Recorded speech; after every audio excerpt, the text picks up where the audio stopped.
এখানে যেরকম কোরআন হাদিসের সাংঘর্ষিক কিছু জিনিস আছে, কোরআন হাদিস বিরোধী। এই জন্য আমাদের আন্দোলন যে কোরআন হাদিস তো আল্লাহ তাআলার হুকুম, এটার বিপরীতে যাওয়া যাবে না। আচ্ছা, ফারজানা, আমি এই মুহূর্তে আছি দোয়েল চত্বরে। আপনি জানেন যে আজকে কিছুক্ষণের মধ্যে অর্থাৎ সকাল 9টা থেকে দুপুর 1টা পর্যন্ত যে হেফাজত ইসলামের যে পূর্ব ঘোষণা অনুযায়ী সমাবেশ অনুষ্ঠিত হওয়ার কথা সেটি কিন্তু শুরু হবে, আর শুরু হবে কিছুক্ষণের মধ্যে। তো আপনি আমার পিছনে দেখতে পাচ্ছেন যে এখানে কিন্তু নানান জায়গা থেকে নানান স্থান থেকে কিন্তু এই সমাবেশকে উদ্দেশ্য করে, হেফাজত ইসলামের যে সমাবেশ সেটিকে উদ্দেশ্য করে কিন্তু মুসল্লিরা এসছেন। এবং আপনি জানেন যে আজকে অর্থাৎ মধ্যরাত থেকে অর্থাৎ গত মধ্যরাতের রাত 12টা থেকে কিন্তু আসলে আমরা যেটা দেখছি যে এখানকার যে মুসল্লিরা আছে, হেফাজত ইসলামের যে সদস্যরা আছে, তাদের সাথে আমি কথা বলে যেটি জানতে পেরেছি যে ঢাকার বাইরে যারা আছে তারা কিন্তু বাস, ট্রাক, মাইক্রোবাস সহ অন্যান্য যানবাহন অথবা রেলে করে কিন্তু মানুষ ঢাকায় ঢুকে এসেছে এবং এই হেফাজত ইসলামের যে সমাবেশ সেটাকে উদ্দেশ্য করে। আপনি জানেন যে হেফাজত ইসলাম যে প্রধান যে 4টি দাবিকে সামনে রেখে যে সমাবেশটা ডেকেছে, সেই দাবিগুলো যদি আমি আপনাকে একটু স্মরণ করিয়ে দেই যে তাদের প্রধান যে দাবিগুলোর মধ্যে প্রথম যে দাবিটি সেটি হচ্ছে যে শাপলা চত্বরে যে গণহত্যা করা হয়েছে সেই গণহত্যার বিচারের দাবি, এবং পাশাপাশি সেই ফ্যাসিবাদের আমলে যে হেফাজত ইসলামের নেতাকর্মীদের যে সদস্যদের যে মিথ্যা মামলা দেওয়া হয়েছে সেটা প্রত্যাহারের দাবি জানানো হয়েছে।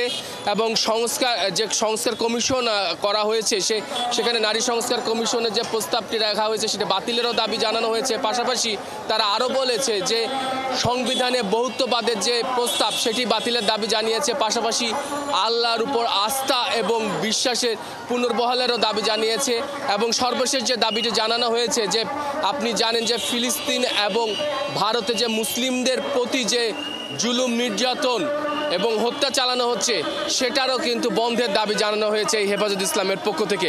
আপনি দেখতে পাচ্ছেন যে এখানে কিন্তু দলে দলে মানুষ কিন্তু এই হেফাজত ইসলামের যে সমাবেশে আসছে। তা আমি একজন আপনার সাথে যদি কথা বলে কেন আসছেন এবং কি উদ্দেশ্য আপনি একটু যদি বলতেন।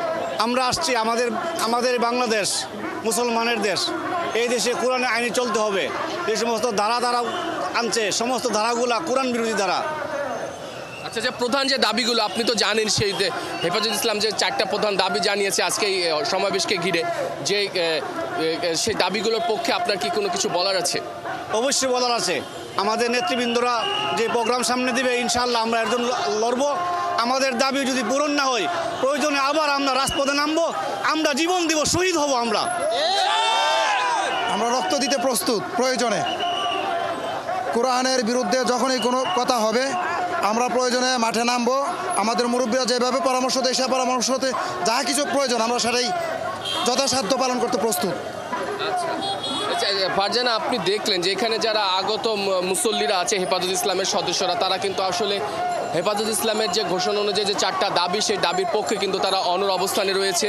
আমি যদি আরেকজনের সাথে কথা বলি, আপনার আজকে আসার উদ্দেশ্যটা কি একটু বলবেন? আজকে আমাদের আসার উদ্দেশ্য হচ্ছে, এখানে আমাদের মূল উদ্দেশ্য হচ্ছে দিন প্রতিষ্ঠা করা। বাংলাদেশে আমরা চাই যে ইসলাম প্রতিষ্ঠিত হোক, কোরআন এবং হাদিস ধারায় জীবন গঠিত হোক, এটাই আমাদের মূল উদ্দেশ্য।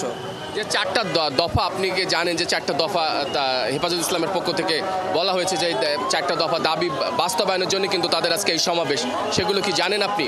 হ্যাঁ, ওই দফার মূলত যদি আজকে এটা কার্যকর না হয় তাহলে পরবর্তীতে আমরা দরকার হয় রাজপথে নেমে শহীদ হব ইনশাআল্লাহ। আচ্ছা আচ্ছা, আসলে সবারই কিন্তু আসলে একটাই দাবি, এবং মানে যে 4 দফা দিয়েছে সেই দাবি বাস্তবায়নই আসলে অন্তর্বর্তীকালীন সরকারের কাছে তাদের দাবি। আপনার কাছে একটু জানতে চাচ্ছি যে আজকে যে দাবিগুলো দেওয়া হয়েছে হেফাজত ইসলামের পক্ষ থেকে, সেগুলো আসলে আপনাদের যে দাবিগুলো দেওয়া হয়েছে সেগুলোতে পক্ষে আপনাদের যুক্তিটা কি?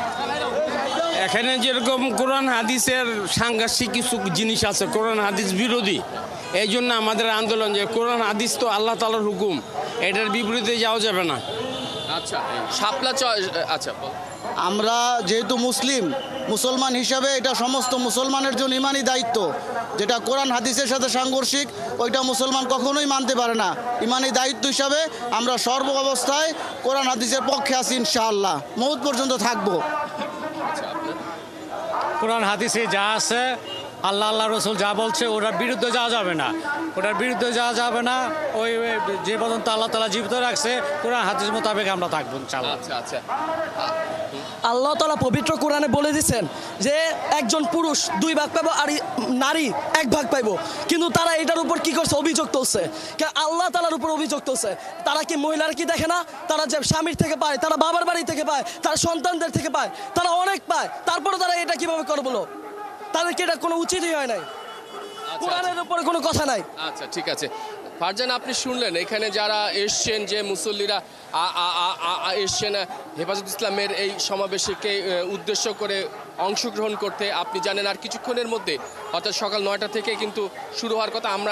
আমরা যতদূর শুনছি যে এখানে কিন্তু ইতিমধ্যেই বাংলাদেশের বিভিন্ন প্রান্ত থেকে যে হেফাজত ইসলামের সদস্যরা এসছেন তারা কিন্তু স্টেজে কথা বলছেন এবং তারা বিভিন্ন যে তাদের যে প্রধান যে দাবিগুলো আছে তারা সেগুলো তুলে ধরছেন। আপনি দেখতে পাচ্ছেন যে এখানে হেফাজত ইসলাম নরসিংদী জেলার কিন্তু একটি দল আসছে এবং সেখানে কিন্তু তারা সেই বাসে করে এসছে এবং বাসে করে এসে তারা কিন্তু এখানে পায়ে হেঁটে এই সমাবেশে যোগদানের জন্য তারা কিন্তু ভিতরে যাচ্ছেন এবং এখানে কিন্তু যারা এসছেন তারা যে চারটা দাবির পক্ষে কিন্তু তারা জোরালো যুক্তি প্রদর্শন করছেন।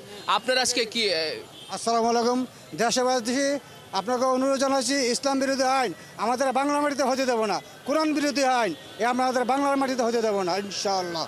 আপনি শুনলেন ফারজানা যে এখানে কিন্তু প্রতিটা হেফাজত ইসলামের এই সমাবেশকে উদ্দেশ্য করে যারা এসছেন যে মুসল্লিরা তারা কিন্তু আসলে সবাই একই কণ্ঠে সুর মিলিয়ে বলছেন যে কোরআন বিরোধী অর্থাৎ যে তাদের যে 4টা প্রধান দাবি আছে সেই দাবি বাস্তবায়নের জন্য তারা কিন্তু এখানে এসছেন এবং অন্তর্বর্তীকালীন সরকারের কাছে তারা এই দাবি বাস্তবায়নের জন্য আহ্বান জানিয়েছেন। তো আমার কাছে এই দোয়েল চত্বর থেকে আপাতত এখন পর্যন্ত এতটুকুই তথ্য ছিল। পরের সংবাদে আমরা আবার বিস্তারিত তথ্য নিয়ে আপনার সামনে আসব। ধন্যবাদ মেহেদী। আমরা অবশ্যই পরের সংবাদ সংযোগে আপনার সাথে আবারও যুক্ত হব। দর্শক